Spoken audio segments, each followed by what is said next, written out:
Section 2. You will hear James, who is in the Scandinavian Studies Department at his university, talking to his tutor, Beth. First, you have some time to look at questions 21 to 25. Now listen carefully and answer questions 21 to 25. Oh, good morning. You must be James. I'm Beth Cartwright. Please call me Beth. Thank you.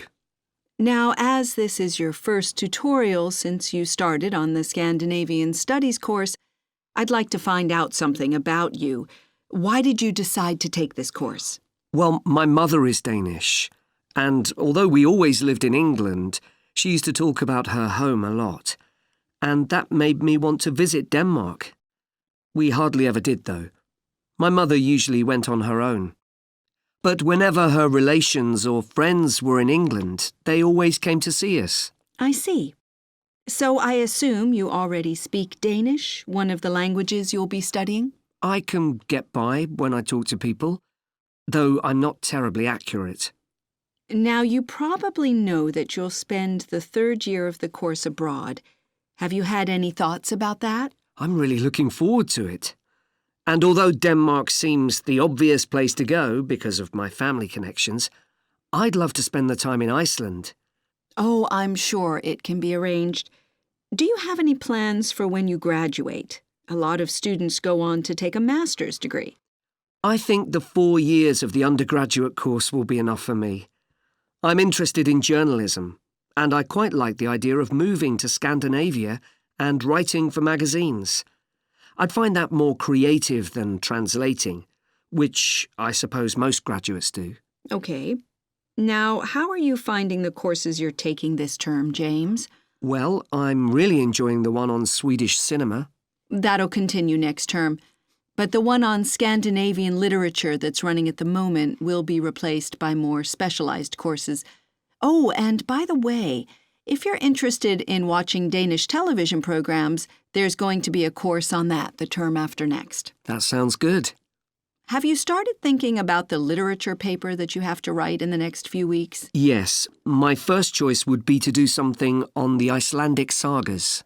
The trouble with that is that a lot of people choose that topic, and it can be difficult to get hold of the books you'll need. Why not leave that for another time? Right. You might find modern novels or 19th century playwrights interesting. I've read or seen several plays in translation, so that would be a good idea. Fine. I'll put you down for that topic. Right. So what would you advise me to aim at in the paper? First, I suggest you avoid taking one writer and going into a great deal of detail.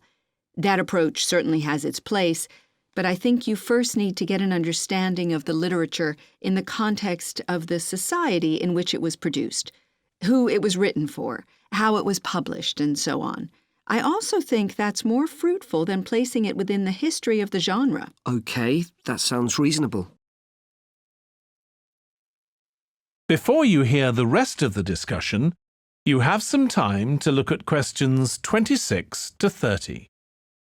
Now listen and answer questions 26 to 30. Could I ask for some advice about writing the paper I'm working on about the Vikings? I have to do that this week, and I'm a bit stuck. Of course. Have you decided yet what to write about? No, I haven't. There's so much that seems interesting. Viking settlement in other countries, trade, mythology. Well, what I suggest is that you read an assignment a student wrote last year, which is kept in the library. It's short and well-focused, and I'm sure you'll find it helpful. I'll give you the details in a moment. Textbooks usually cover so many topics, it can be very difficult to choose just one. Okay. I've got a DVD of the film about the Vikings that came out earlier this year. Should I watch that again? If it's the one I am thinking of, I'd ignore it. It's more fantasy than reality. But I've got a recording of a documentary that you should watch. It makes some interesting and provocative points, which I think will help you to focus your topic. Right. So then, should I work out an outline? Yes. just headings for different sections at this stage. And then you should start looking for suitable articles and books to draw on, and take notes which you organize according to those headings. I see. Then put short phrases and sentences as bullet points under each heading.